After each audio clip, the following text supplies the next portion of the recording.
विद्यार्थी मित्रो, पहिला टॉपिक रोटेशनल डायनॅमिक्स आणि आपण सध्या ॲप्लिकेशन्स ऑफ सर्क्युलर मोशन्स पाहत आहोत. सर्क्युलर मोशनचे एकूण 3 ॲप्लिकेशन्स. पहिलं application vehicle on A horizontal circular track. दुसरं ॲप्लिकेशन वेल ऑफ डेथ. आणि दोन्ही ॲप्लिकेशन्स आपण मागच्या व्हिडिओमध्ये पाहिलेले आहेत. आज आपण तिसरं application vehicle on a banked road हे पाहणार आहोत. बँक्ड रोड कशाला म्हणायचं हे पहिल्यांदा समजून घ्या. ज्या रोडचं बँकिंग केलं आहे त्या रोडला बँक्ड रोड असं म्हणायचं.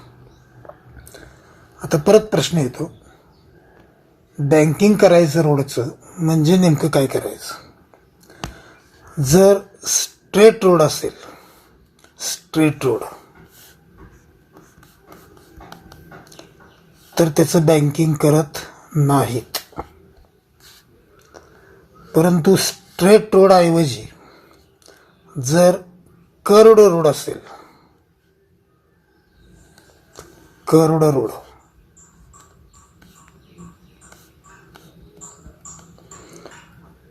तर कर्व्ड रोडचं मात्र बँकिंग करतात.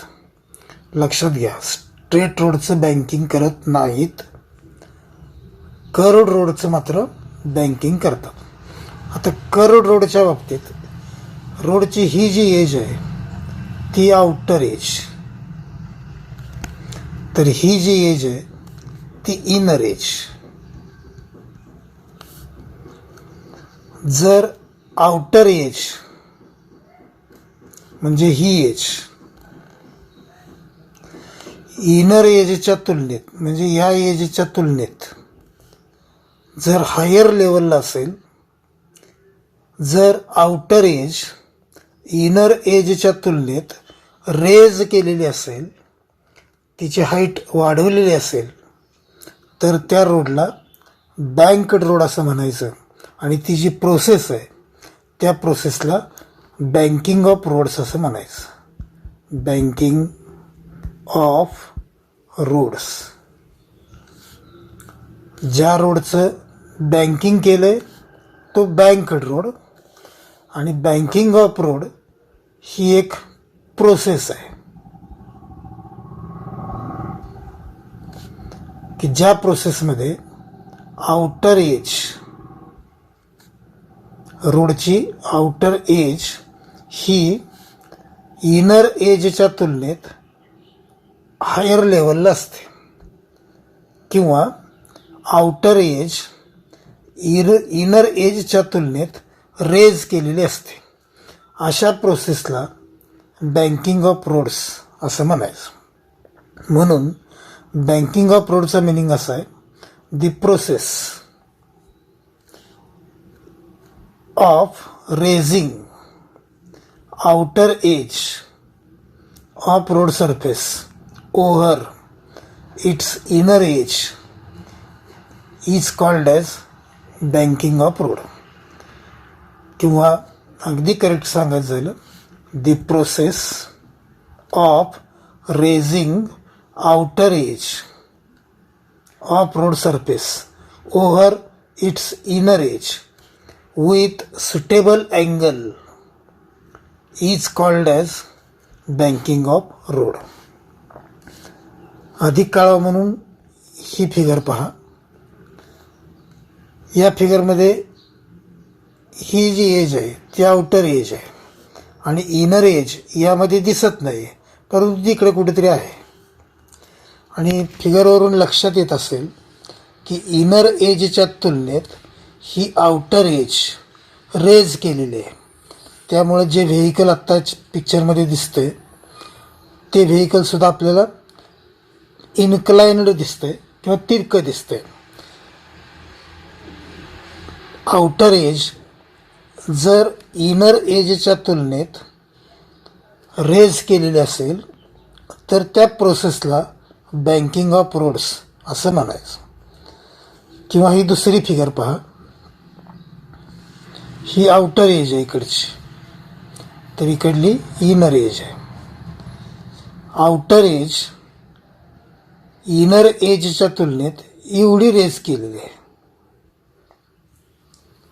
With suitable angle.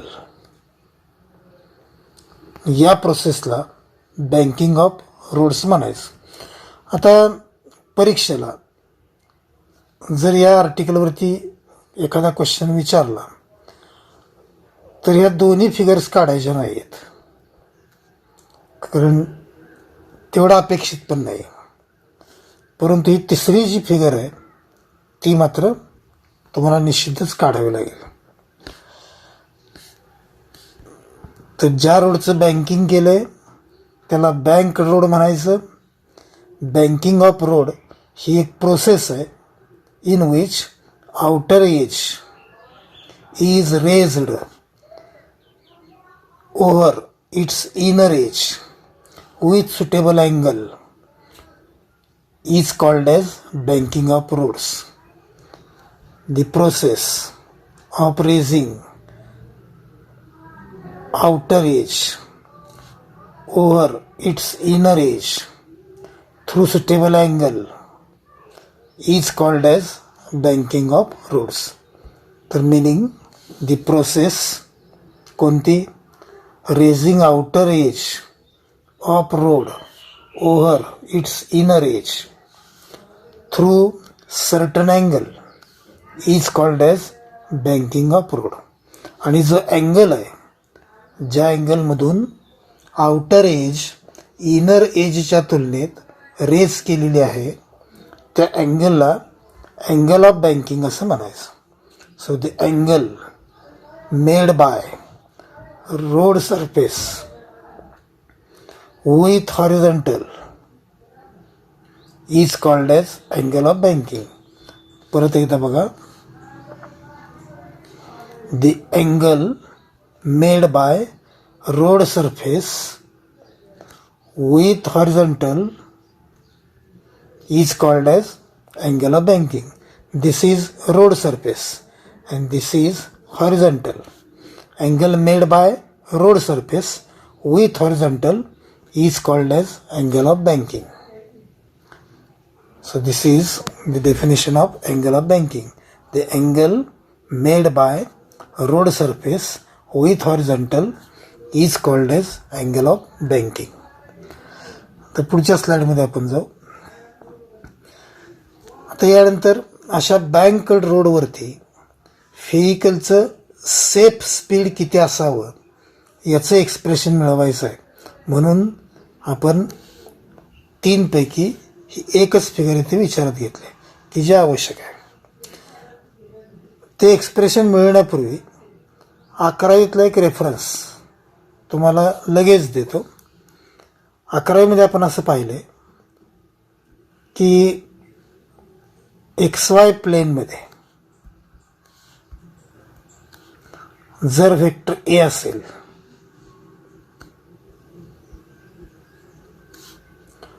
तर त्याचं रिझॉल्युशन करून आपण 2 कॉम्पोनंट्स मिळवतो.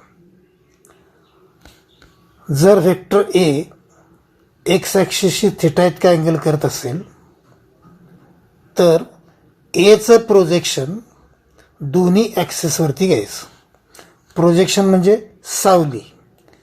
एचं प्रोजेक्शन एक्स ॲक्सिसवरती घेतलं तर हा ॲरो मिळेल आणि या ॲरोला एक्स कंपोनंट ऑफ ए असं म्हणतात किंवा एक्स या नोटेशननी तो दाखवतात. एचं प्रोजेक्शन वाय ॲक्सिसवरती घेतलं तर हा दुसरा ॲरो मिळेल. या ॲरोला Y component of vector A असं म्हणायचं आणि तो वाय कंपोनंट आपण ए वाय या लेटरने डिनोट करतो. जर व्हेक्टर ए एक्स ॲक्सिसशी थिटा इतका अँगल करत असेल तर एक्स या कंपोनंटची मॅग्निट्यूड एक्स ही ए कॉस थिटा इतकी असते. तर ए वाय याची मॅग्निट्यूड ए वाय ही ए साइन थिटा इतकी असते. तर given vector A in x y plane, vector A makes angle theta with x axis. Ax is called as component of A, resolved component of A along x axis. Ay is called as resolved component of A along y axis. Magnitude of Ax is A cos theta. Magnitude of component A Y is a sign theta. हे आपण 11वीत असताना पाहिलं. पण हा रिझॉल्युशनचा प्रकार तुम्हाला इथून पुढं अनेक वेळा भेटेल तो. पण एक लक्षात ठेवा, जो कंपोनंट थिटाला लागून असतो त्याच्यामध्ये कॉस असतं. इथं एक्स हा कंपोनंट अँगल थिटाला लागून आहे आणि त्यामुळं एक्स या कंपोनंटची मॅग्निट्यूड एक्स ही ए कॉस थिटा इतकी असते. तर जो कंपोनंट थिटाला लागून नाही आहे त्याच्यामध्ये साईन असतं आणि म्हणून ए वायची मॅग्निट्यूड ए वाय ही ए साइन थिटा इतकी असते. तर रिझॉल्युशन करायचं म्हणजे त्या व्हेक्टरचं प्रोजेक्शन 2 डिरेक्शनवरती घ्यायचं. त्या व्हेक्टरची सावली 2 डिरेक्शनवरती घ्यायची. इथं आपण ते 2 डिरेक्शन कोणते आहेत तर एक्स ॲक्सिस आणि वाय ॲक्सिस या 2 डिरेक्शनवरती एची प्रोजेक्शन घेतलं, एची सावली घेतली, 2 कंपोनंट मिळाले. जो कंपोनंट अलॉंग एक्स ॲक्सिस आहे त्याला एक्स नाव दिलं, जो कंपोनंट अलॉंग वाय ॲक्सिस आहे त्याला ए वाय नाव दिलं. एक्सची मॅग्निट्यूड ए कॉस थिटा तर ए वायची मॅग्निट्यूड ए साइन थिटा. ही रिझॉल्युशनची प्रोसेस लक्षात ठेवा, ती 12वीत आपल्याला अनेक वेळा वापरावी लागेल. आता मग या आर्टिकलकडे आपण जाऊ. Figure shows a vehicle moving on a banked road. R is the radius of curved road. Road आहे तो असा कर्वड आहे आणि या कर्वड रोडची रेडियस आर इतके. Theta is the angle of banking. M is the mass of vehicle and v is the speed of vehicle. एवढं या फिगरचं एक्सप्लेनेशन आहे. Figure shows banked road and a vehicle is moving along a banked road. R is the radius of that curved road or banked road. Theta is the angle of banking. M is the mass of vehicle and V is the speed of vehicle. So figure shows a vehicle moving on banked road. R is the radius of banked road. Theta is the angle of banking.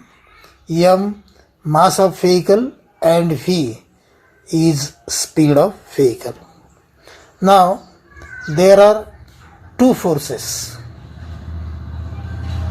Acting on the vehicle आणि दोन्ही forces आपल्या यापूर्वीच्या ॲप्लिकेशनमध्ये आपण पाहिलेले आहेत. पहिला force आहे weight M G. व्हेइकलचं mass M, acceleration due to gravity G, म्हणून M G is the weight of vehicle. आणि पाठीमागच्या ॲप्लिकेशनमध्ये आपण पाहिलं की वेट नेहमी व्हर्टिकली डाऊनवर्ड असतं. So this is first force acting on the vehicle, weight M G and its direction is vertically downward. Second force acting on the vehicle is normal reaction N. Road surface व्हेइकलवरती जी reaction exert करतो त्याला normal reaction असं म्हणायचं. आणि normal reaction या केसमध्ये perpendicular to road surface आहे, रोड सरफेसला perpendicular. So normal reaction N is the second force acting on the vehicle. So two forces acting on the vehicle. First one is weight mg, direction is vertically downward. Second force is normal reaction n, perpendicular to road surface. आणि हे दोन्ही forces फिगरमध्ये दाखवलेले आहेत. दिस is weight mg along vertically downward. This is normal reaction n, perpendicular to road surface. आणि या दोन फोर्सेसपैकी आपण normal reaction एनचं resolution करून दोन कॉम्पोनंट्स मिळवणार आहोत. ज्या दोन डिरेक्शनमध्ये एनचं रिझॉल्युशन करणार आहोत त्या दोन डिरेक्शन म्हणजे व्हर्टिकल आणि हॉरिझॉन्टल. व्हर्टिकल डिरेक्शनमध्ये आणि हॉरिझॉन्टल डिरेक्शनमध्ये एनचं आपण रिझॉल्युशन करणार आहोत. फिगरमध्ये ते रिझॉल्युशन दाखवलेलं आहे. एनचं रिझॉल्युशन ज्या दोन कॉम्पोनंट्समध्ये केले त्यातल्या पहिल्या कॉम्पोनंटची मॅग्निट्यूड आहे एन कॉस थिटा. हा पहिला कॉम्पोनंट, हा जो ॲरो दिसतोय हा एनचा कॉम्पोनंट आहे एन कॉस थिटा. आणि एन कॉस थिटा या कॉम्पोनंटची डिरेक्शन अलॉंग व्हर्टिकल आहे. आणि n sine theta, N sine theta म्हणजेच हा छोटा ॲरो, हा एनचा हॉरिझॉन्टल डिरेक्शनमधला सेकंड कॉम्पोनंट आहे. So resolve n into two components. First component is n cos theta, direction is along vertical. Second component is n sin theta along horizontal. आणि दोन्ही components फिगरमध्ये दाखवलेत. हा n cos थिटा तर हा n sin theta. तर normal reaction n resolve करून जे दोन कॉम्पोनंट्स मिळवलेत n cos theta n sin theta, ही माहिती आपण पुढच्या स्लाइडमध्ये सुरुवातीलाच आहे अशी घेऊ. So normal reaction N resolved into two components N cos theta N sine theta. आता याच्या पुढं फिगरवरून लक्षात येते की N cos theta along vertical आहे, अपवर्ड आहे, तर एम जी हा व्हर्टिकली डाऊनवर्ड आहे. एन कॉस थिटा आणि एम जी अपोजिटली डायरेक्टेड आहेत. आणि केवळ ते अपोजिटली डायरेक्टेड नाही आहेत तर ते इक्वल इन मॅग्निट्यूड देखील आहेत. म्हणून एन कॉस थिटा हा वेट एम जीला बॅलन्स करतो. N cos theta weight m जीला बॅलन्स करतो म्हणून आपण असं इक्वेशन लिहू शकतो की N cos theta is equal to mg. n cos theta balances weight mg because n cos theta and mg are oppositely directed, and not only they are oppositely directed but they are equal in magnitude also. Therefore n cos theta balances weight mg, that is n cos theta is equal to mg. So this is first equation. Now the second component of normal reaction n is n sin theta, and n sin theta is towards center of curved road. Towards center of curved road. Hence n sin theta acts as a centripetal force. बऱ्याच वेळा सांगितले तरीही परत सांगतो की circular मोशनसाठी centripetal फोर्सची आवश्यकता असते. म्हणजेच जर सेंट्रिपेटल फोर्स नसेल तर कुठलीही सर्क्युलर मोशन शक्य नसते. इथं व्हेइकल बँक्ड रोडवरून जाताना, कर्व्ड रोडवरून जाताना व्हेइकलची जी मोशन आहे ती सर्क्युलर मोशन आहे आणि सर्क्युलर मोशनसाठी सेंट्रिपेटल फोर्स आवश्यक असतो. कुठला ना कुठला तरी फोर्स सेंट्रिपेटल फोर्स म्हणून ॲक्ट व्हावा लागतो.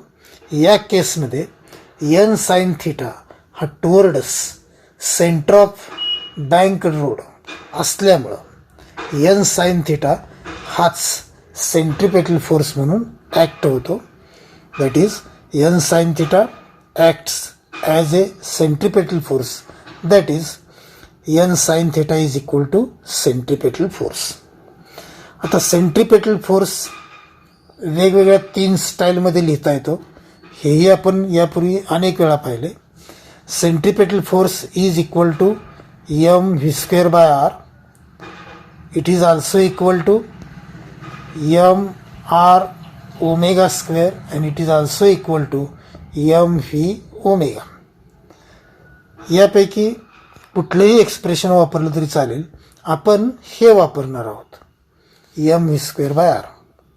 सेंट्रिपेटल फोर्सबद्दल आपण M V square by R हे एक्सप्रेशन वापरणार आहोत. इथं एमचा अर्थ मास ऑफ व्हेइकल, फीचा अर्थ स्पीड ऑफ व्हेइकल आणि आरचा अर्थ रेडियस ऑफ बँक्ड रोड.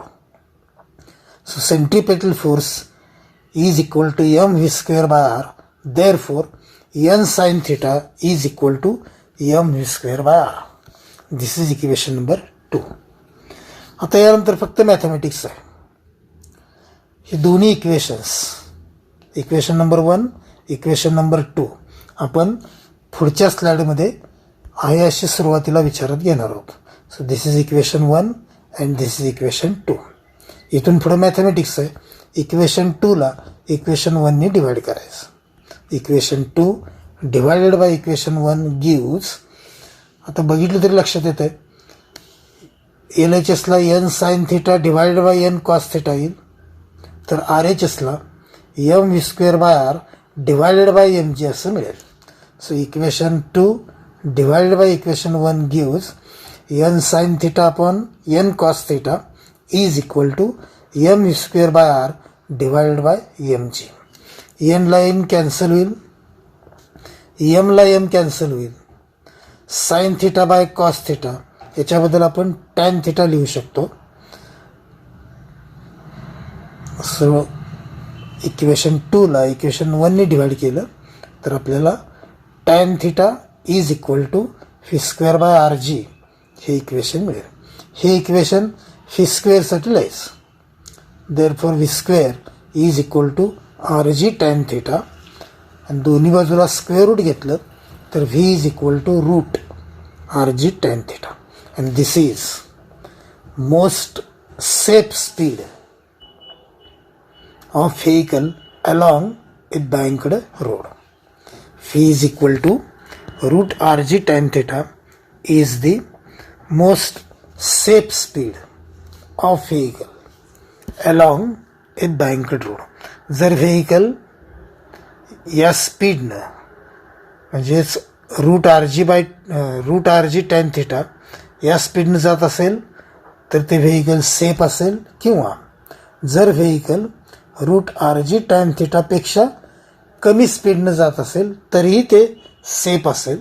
परंतु जर व्हेइकलचं speed root R G tan थिटापेक्षा जास्त असेल तर मात्र ते व्हेइकल सेफ नसेल असं आपण म्हणू शकतो. So V is equal to root R G tan theta is the most safe speed of vehicle along a banked road. आणखी एक कमेंट याबद्दल आपण बघणार आहोत.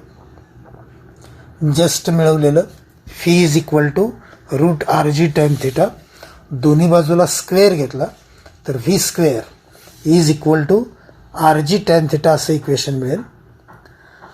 हे इक्वेशन टॅन थिटासाठी लिहिलं तर tan theta is equal to v square by R g हे इक्वेशन मिळेल. आणि शेवटी जर थिटासाठी लिहिलं तर theta is equal to tan inverse of v square by R G असं आपण लिहू शकतो. And this is an expression for angle of banking, and this expression is useful while designing the road. Road design करताना या एक्सप्रेशनचा विचार करू. या एक्सप्रेशनच्या आधारे अँगल ऑफ बँकिंग निश्चित करून तो रोड डिझाईन केला होता. मगाशी मी सुरुवातीला सांगितलं की स्ट्रेट रोड असेल तर त्याचं बँकिंग करत नाहीत, परंतु जर कर्व रोड असेल तर मात्र त्याचं बँकिंग करतात. आणि त्याचं बँकिंग करत असताना अँगल ऑफ बँकिंग किती असावा ते या एक्सप्रेशनचा विचार करून निश्चित केलं जातं. So this is an expression for angle of banking and this expression is useful while designing the road. V is equal to root R G tan theta याच्याबद्दल आणखी एक कमेंट आहे ते आपण पाहूया. So V is equal to root R G tan theta. आता हे expression मिळवताना एन कॉस थिटा हा एनचा जो कॉम्पोनंट आहे तो कॉम्पोनंट सेंट्रीपेटल फोर्स म्हणून ॲक्ट होतो. म्हणून आपण इक्वेशन लिहिलं होतं की n sine theta is equal to centripetal force, just मागच्या स्लाईडमध्ये. तर v is equal to root R G tan theta हे एक्सप्रेशन मिळवताना आपण n sine theta acts as a centripetal force असं म्हटलं होतं. While obtaining this equation, while deriving this equation, we have seen that n sin theta acts as a centripetal force. म्हणून आपण त्याबद्दल 4 वेगवेगळे कमेंट्स करू शकतो. त्यातलं पहिलं कमेंट असं की vehicle is running exactly at the speed of root R G tan theta, then only n sin theta acts as a centripetal force. If vehicle is running किती स्पीडनं तर exactly at the speed of root R G tan theta, then फक्त only n sin theta acts as a centripetal force. आता vehicle exactly याच स्पीडनं जाईल याची आपण खात्री देऊ शकत नाही. म्हणजे in practice speed of the vehicle is never exactly equal to root R G tan theta. प्रत्यक्षात काय घडणार आहे तर vehicle never travels with speed of root R G tan theta. Root R G tan theta या स्पीडनं vehicle travel होणार नाही याचे परत 2 अर्थ निघतात. पहिला अर्थ, speed of vehicle may be less than root R G tan theta और may be greater than root R G tan theta. आणि चौथा अर्थ त्याचा असा आहे की जर व्हेइकलचं speed other than root R G tan theta असेल तर एन साइन थिटा हा पुरेसा नाही आहे. केवळ n sine theta centripetal force म्हणून काम करू शकणार नाही, ॲक्ट होऊ शकणार नाही. आणि अशा वेळेला आपल्याला कॉम्पोनंट ऑफ स्टॅटिक फ्रिक्शन हा पण विचारात घ्यावा लागेल आणि तो उपयोगी पडतो. आणि शेवटचा पॉईंट विचारात घेऊन जर static friction, force of static friction आपण कन्सिडर केलं तर त्याच्या अंडर 2 केसेस येतात. त्यातली पहिली केस आहे speed of vehicle V1 less than √RG tan θ. ही केस 1. आणि अर्थातच केस 2 कोणती असेल तर speed of vehicle V2 which is greater than √RG tan θ. तर केस 1 speed of vehicle is less than √RG tan θ. and second case speed of vehicle V2 is greater than √RG tan θ. तर पहिल्यांदा आपण केस 1 बघूया. आता परत तीच फिगर आहे, किरकोळ मॉडिफिकेशन त्यामध्ये दिसतंय, परंतु फिगर तीच आहे. आणि फिगर तीच असल्यामुळं परत एकदा आपण फिगरचं एक्सप्लेनेशन देणार नाही आहोत. तरी पण तुमच्या लक्षात असेल की figure shows a banked road and this vehicle is moving along a banked road. R is the radius of banked road, theta is the angle of banking, m is the mass of vehicle and v is the speed of vehicle. हे explanation आपण पाठीमागे पाहिले, त्यामुळे ते आपण repeat करणार नाही. परंतु मागच्या आर्टिकलमध्ये म्हणजे मागच्या स्लाइडमध्ये only 2 forces were acting on the vehicle and those 2 forces are 1 weight mg and second one is normal reaction. But when we consider force of static friction then there are 3 forces acting on the vehicle and the first one is नेहमीचाच weight mg along vertically downward, फिगरमध्ये पण दाखवलं आहे. Second force normal reaction n perpendicular to road surface, फिगरमध्ये पण दाखवलं आहे. आणि दोन्ही फोर्सेस मागच्या केसमध्ये होते. परंतु हा तिसरा जो फोर्स आहे तो मात्र या आर्टिकलमध्ये पहिल्यांदाच आहे. Force of static friction FS कुठं असतो? Between tyres and road surface. आणि त्याची डिरेक्शन कोणती असते? Along the inclination of road and directed upward.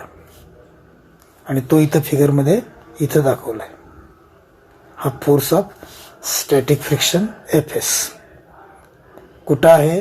Between tyres and road surface. Direction कशा आहे? Along the inclination of road and directed upward. पुढच्या केसमध्ये हाच फोर्स तुम्हाला इथं भेटेल आणि डायरेक्टेड डाऊनवर्ड असेल. परंतु या केसमध्ये मात्र फोर्स ऑफ स्टॅटिक फ्रिक्शन असा डाऊनवर्ड नसून तो अपवर्ड आहे.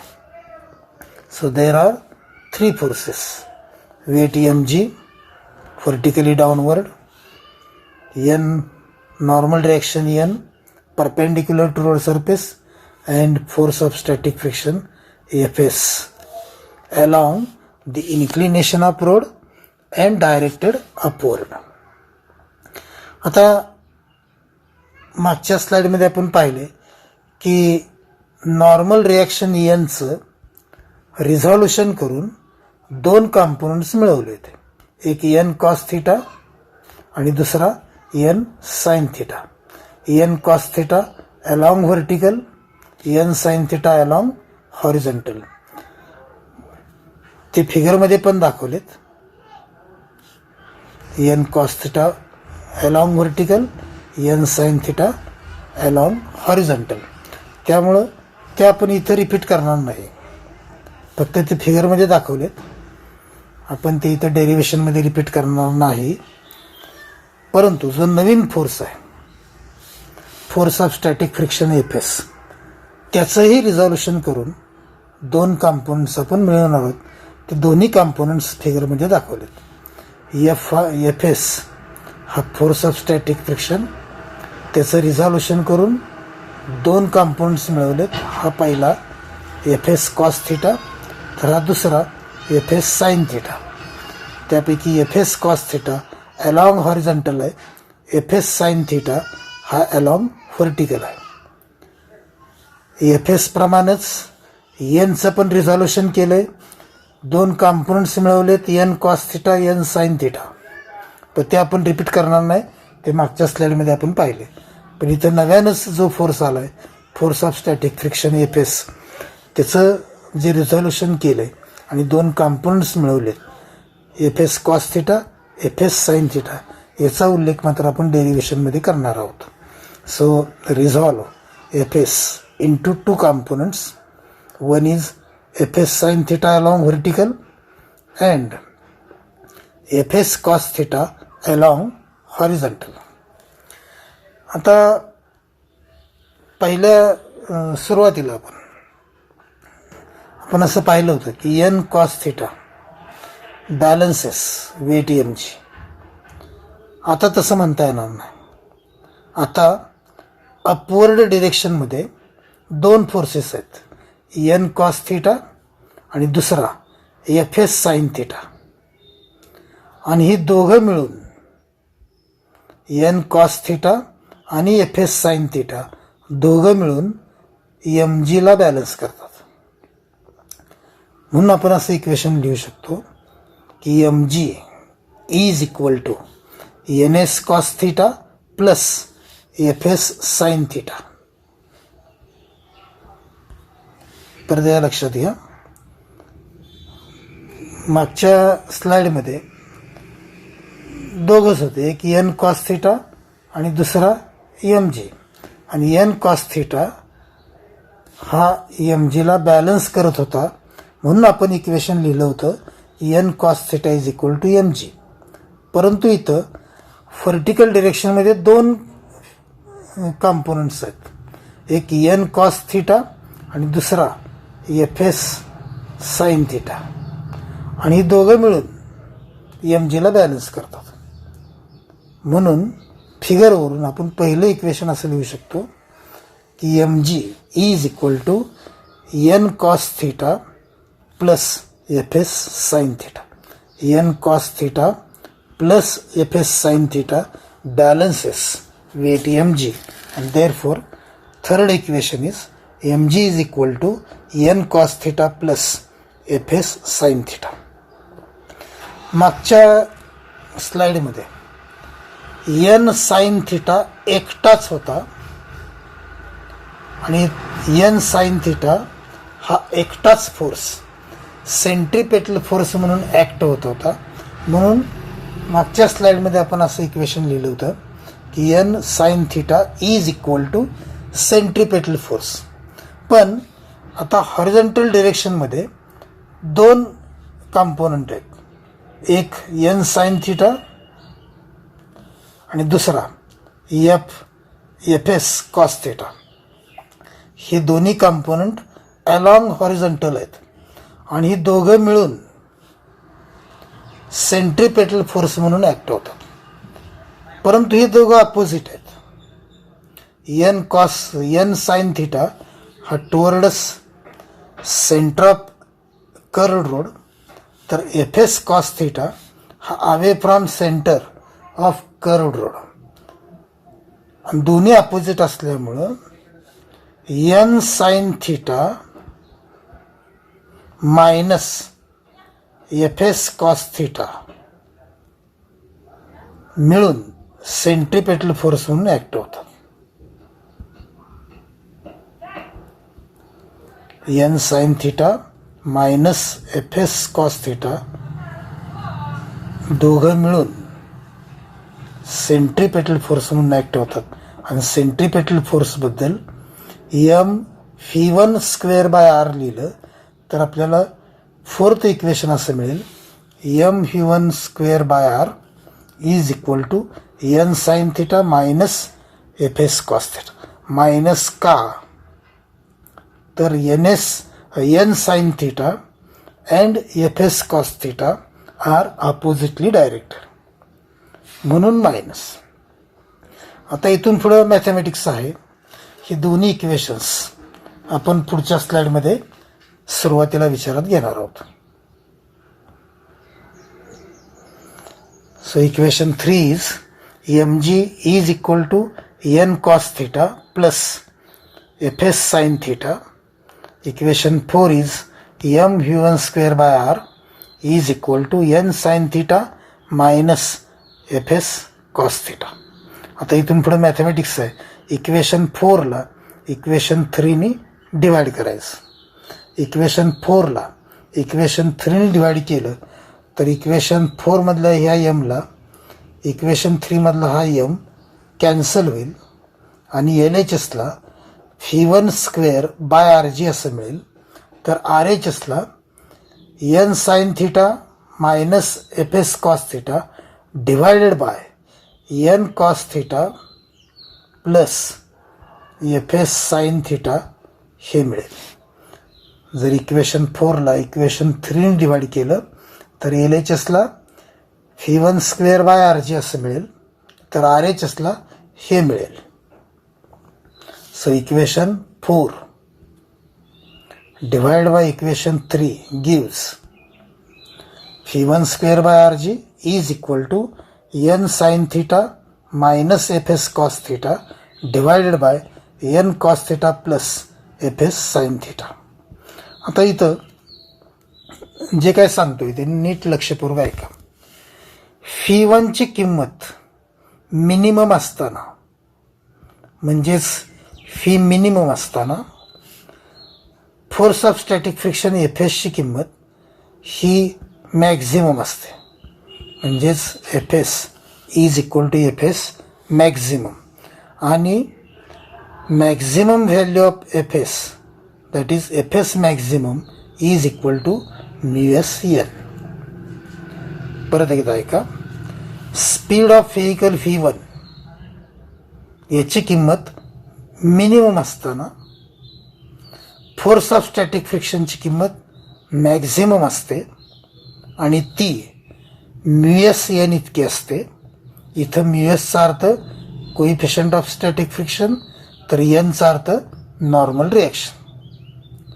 असं म्हणता येईल when speed V one of vehicle is minimum. Speed V one of vehicle is minimum, then force of static friction is maximum, and maximum value of force of static friction Fs is mu Sn. That is, when Phi1 is equal to V minimum, then Fs will be equal to Fs maximum, and Fs maximum is given by mu Sn. So, if speed V1 for minimum value of V1, force of static friction Fs will be maximum, and maximum value of Fs is mu Sn. That is, when V1 is equal to V minimum, V1 is equal to V minimum, then Fs will be equal to Fs maximum, and Fs maximum is given by mu Sn. म्हणून या इक्वेशनमध्ये जिथं V1 आहे तिथं V minimum लिहायचं. ह्या इक्वेशनमध्ये जिथं V1 आहे तिथं V मिनिमम लिहायचं आणि जिथं Fs आहे तिथं डायरेक्टली mu Sn लिहायचं. मग ते वरील इक्वेशन असं होईल फी मिनिमम स्क्वेअर किंवा व्ही स्क्वेअर मिनिमम असं वाचलं तरी चालेल.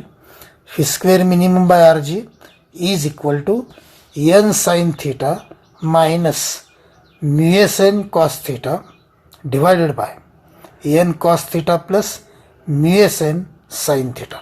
आता आर एच एसला एकूण 4 टर्म आहेत. एन साइन थिटा पहिली टर्म, दुसरी term mu S N cos theta, तिसरी टर्म एन कॉस थिटा आणि चौथी term mu S N sine theta.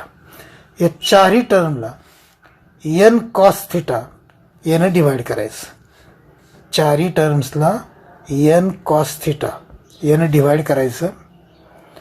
पहिल्या टर्मला म्हणजे एन साइन थिटाला, पहिल्या टर्मला म्हणजेच एन साइन थिटाला एन कॉस थिटानं डिवाईड केलं तर एनला एन कॅन्सल होईल आणि sine theta by cos theta, याच्याबद्दल आपण टॅन थिटा असं लिहू शकतो.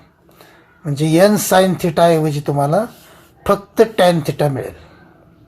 सेकंड टर्ममध्ये म्यूएस एन कॉस थिटाला एन कॉस थिटानं डिवाइड केलं तर एन कॉस थिटा कॅन्सल होऊन फक्त म्यूएस राहील.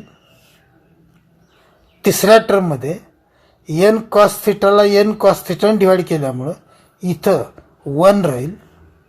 तर चौथ्या टर्ममध्ये म्यूएस एन साइन थिटाला एन कॉस थिटानं डिवाइड केलं तर एनला एन कॅन्सल होईल. साइन थिटा बाय कॉस थिटाबद्दल टॅन थिटा मिळेल आणि ओव्हरऑल तुम्हाला म्यूएस टॅन थिटा मिळेल. सो RHSच्या प्रत्येक टर्मला एन कॉस थिटानं डिवाइड करायचं. Dividing each term on RHS by n cos theta, then you will get phi square minimum by RG is equal to tan theta minus mu s divided by 1 plus mu s tan theta. हे equation पुढच्या स्लाइडमध्ये सुरुवातीला आहे असं विचारात घ्या. आता यानंतर हे इक्वेशन फी स्क्वेअर मिनिममसाठी लिहायचं. So V square minimum is equal to RG into bracket tan theta minus mu S divide by 1 plus mu S tan theta. दोन्ही बाजूला स्क्वेअर रूट घ्यायचं.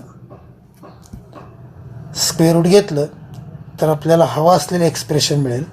Fee minimum is equal to root RG into bracket tan theta minus mu S divide by 1 plus mu S tan theta. So this is required expression. So case 1 title काय होतं? Speed Phi1 of vehicle is less than root RG tan theta. व्हेइकलचं speed root RG tan थिटापेक्षा कमी असेल तर त्या व्हेइकल्ससाठी minimum safe speed हे असेल. Phi minimum is equal to root RG into bracket tan theta minus mu S divide by 1 plus mu S tan theta. आता याच्यानंतर केस 2 बघणार आहोत. केस 2चं नाव मगाशीही सांगितलं होतं की speed of vehicle is V2 and this V2 is greater than root RG tan theta. Figure थोडीशी modify केलेली आहे. पूर्वीचीच फिगर आहे, फक्त थोडीशी मॉडिफाय केली आहे. तर फिगरचं एक्सप्लेनेशन आपण परत पाहणार नाही. ते कोणतं आहे? तर figure shows a vehicle moving on a banked road. R is the radius of banked road, theta is the angle of banking, m is the mass of vehicle and phi is the speed of vehicle. हे सुरुवातीचं explanation न पाहता directly जे forces act होत आहेत ते पाहणार आहोत. In this case there are 3 forces acting on the vehicle. First one is weight mg along vertically downward. Second force normal reaction N perpendicular to road surface, and third force is force of static friction Fs between tires and road surface. And this force, इथे लक्ष द्या, this force is along the inclination of road but directed downward. केस 1 मध्ये हाच force directed upward इथं होता, परंतु case 2 मध्ये force of static friction हा डायरेक्टेड डाऊनवर्ड आहे आणि तो फिगरमध्ये इथे दाखवला आहे बघा. This is force of static friction Fs between tyres and road surface and this force is along the inclination of road and directed downward. आता फिगरमध्ये नॉर्मल रिॲक्शन एनचे 2 कॉम्पोनंट आहेतच, N cos theta, N sine theta. आणि force of static friction Fs याचंही resolution करून 2 components मिळवलेत. ते 2 components कोणते आहेत? तर त्यापैकी पहिला आहे Fs sine theta along vertical. फिगरमध्ये इथं दाखवलं आहे बघा. F S sine theta along vertical आणि दुसरा F S cos theta along horizontal. Normal reaction यांचे पण 2 कॉम्पोनंट्स आहेत, पण त्याचं एक्सप्लेनेशन आपण सुरुवातीलाच पाहिले, त्यामुळे ते आपण इथं परत रिपीट करत नाही. परंतु नव्यानं हा जो फोर्स आहे, force of static friction F S, त्याचं मात्र आपण एक्सप्लेनेशन ते देतो आहे की resolve F S into 2 components. First component is Fs sin theta along vertical and Fs cos theta along horizontal. आता याच्यानंतर डायरेक्ट फिगरवरून इक्वेशन्स लिहायचे आहेत. mg व्हर्टिकली डाऊनवर्ड आहे, Fs sin theta vertically downward आहे, n cos theta मात्र vertically upward आहे. Upward असणारा एकच कॉम्पोनंट आहे एन कॉस थिटा, आणि त्याला बॅलन्स करण्यासाठी डाऊनवर्ड डायरेक्शनमध्ये 2 कॉम्पोनंट आहेत, एक एम जी आणि दुसरा एफ एस साईन थिटा. मग इथं आपण ॲक्च्युली असं इक्वेशन लिहू शकतो की N cos theta is equal to M G plus F S sine theta. N cos theta balances by 2 forces, one is mg, other is fs sin theta. परंतु इथं लिहिताना इक्वेशन आपण असं न लिहिता mg साठी लिहिणार आहे. मग हे इक्वेशन mg साठी कसं लिहिता येईल, तर mg is equal to n cos theta minus fs sin theta, and that equation will be equation number 5. Equation हेच आहे, फक्त आपण एम जी साठी लिहिले. फिगरमध्ये बघा, व्हर्टिकल डायरेक्शनमध्ये एकच कॉम्पोनंट आहे एन कॉस थिटा हा, पण डाऊनवर्ड डायरेक्शनमध्ये 2 कॉम्पोनंट्स आहेत, एम जी आणि दुसरा F S sine theta. M G plus F S sine theta balances N cos theta. Therefore, mg is equal to n cos theta minus fs sin theta. This is equation number 5. आता यानंतर राहिलेले 2 component, एक n sin theta आणि दुसरा fs cos theta. दोन्ही same डिरेक्शनमध्ये आहेत, towards centre of curved road आहेत, आणि हे दोघं मिळून सेंट्रिपेटल फोर्स म्हणून ॲक्ट होतात. म्हणून आपण 6 नंबरचं इक्वेशन असं लिहू शकतो, M V T square by R, this is centripetal force. M V T square by R is equal to N sine theta plus F S cos theta. N sine theta plus F S cos theta both togetherly combinedly acts as a centripetal force, and centripetal force is m v2 square by r. So equation 6 is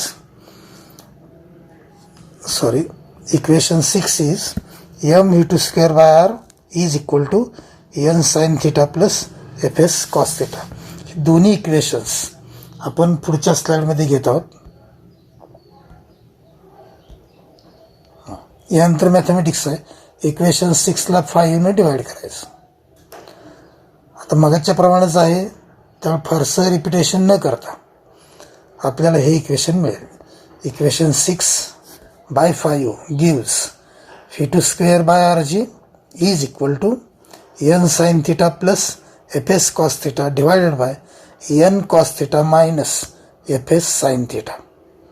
इथंही जे आपण comment करणार आहोत तेही केस 1 प्रमाणेच आहे, आणि ते कमेंट असं आहे, for maximum value of V2, for maximum value of V2 F S force of static friction will be maximum and its maximum value is given by μs(n).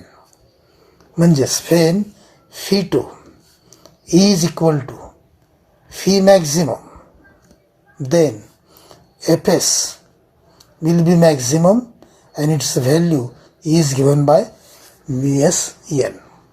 So for maximum value of Phi2, force of static friction Fs will be maximum and maximum value of Fs is mu s n. म्हणजेच कसं लिहायचं, when Phi2 is equal to Phi maximum, then Fs will be equal to Fs maximum, which is equal to mu s n. या इक्वेशनमध्ये जिथं V2 आहे तिथं V max लिहायचं आणि जिथं जिथं Fs आहे तिथं तिथं mu s n लिहायचं आणि हे वरचं इक्वेशन परत लिहायचं. मग ते असं लिहिता येईल, Phi square maximum by Rg is equal to n sin theta plus mu s n cos theta divided by n cos theta minus mu s n sin theta. केस 1 प्रमाणेच RHSला ज्या 4 टर्म्स आहेत त्या प्रत्येक टर्मला cos theta n cos theta divide केलं, dividing each term on RHS by n cos theta, then we will get Phi square maximum by Rg is equal to tan theta plus mu s divided by 1 minus mu s tan theta. हे equation पुढच्या स्लाइडमध्ये आपण आहे असं विचारात घेऊ. Phi square maximum by Rg is equal to tan theta plus mu s divided by 1 minus mu s tan theta. हे equation Phi square maximum साठी लिहायचं. Phi square maximum is equal to Rg bracket tan theta plus mu s divided by 1 minus mu s tan theta. दोन्ही बाजूला square root घ्यायचं. Phi max is equal to under root Rg into bracket tan theta plus mu s divided by 1 minus mu s tan theta. आणि हे आपल्याला हवं असलेलं expression. एकच note फक्त बघणार आहोत. If static friction is not considered, then mu s is equal to 0. And when mu s is equal to 0, then equations for Phi minimum, Phi maximum becomes Phi is equal to Rg tan theta. आता सध्या Phi max equation स्क्रीनवरती आहे. तिथं जर mu s ची किंमत 0 substitute केली तर आपल्याला हे इक्वेशन मिळेल. आणि यापूर्वी पाहिलेलं Phi मिनिममचं जे एक्सप्रेशन आहे त्या एक्सप्रेशनमध्ये सुद्धा mu s याची किंमत 0 घेतली तरी हेच इक्वेशन मिळेल. Phi is equal to root Rg tan theta. आता mu s ची किंमत 0 घ्यायची, याचाच अर्थ फोर्स ऑफ फ्रिक्शन Fs हा निग्लेक्ट करायचा, विचारात घ्यायचा नाही असा अर्थ त्याचा होतो. So this is safe speed of vehicle in which we don't need friction और we don't need force of static friction Fs. Article थोडंसं मोठं आहे, चॅलेंजिंग आहे. मी सर्वांना असं आवाहन करतो की हा व्हिडिओ अनेक वेळा बघा, त्याच्यात छानपैकी नोट्स तयार करा, तरच ह्या आर्टिकलवरती विचारलेल्या प्रश्नाचं उत्तर अचूक लिहिता येईल. वरवर वाचलं तर हे आर्टिकल लक्षात राहील असं नाही. अनेक वेळा हा व्हिडिओ बघून टेक्स्टबुकचा थोडासा रेफरन्स घेऊन स्वतःच्या या आर्टिकलवरच्या नोट्स तयार करा आणि त्या नोट्स अनेक वेळा वाचा, त्याचं थोडंसं प्रॅक्टिस करा, तरच याच्यावरच्या प्रश्नाचं उत्तर ॲक्युरेट लिहिता येईल. आपण इथं थांबतोय. धन्यवाद.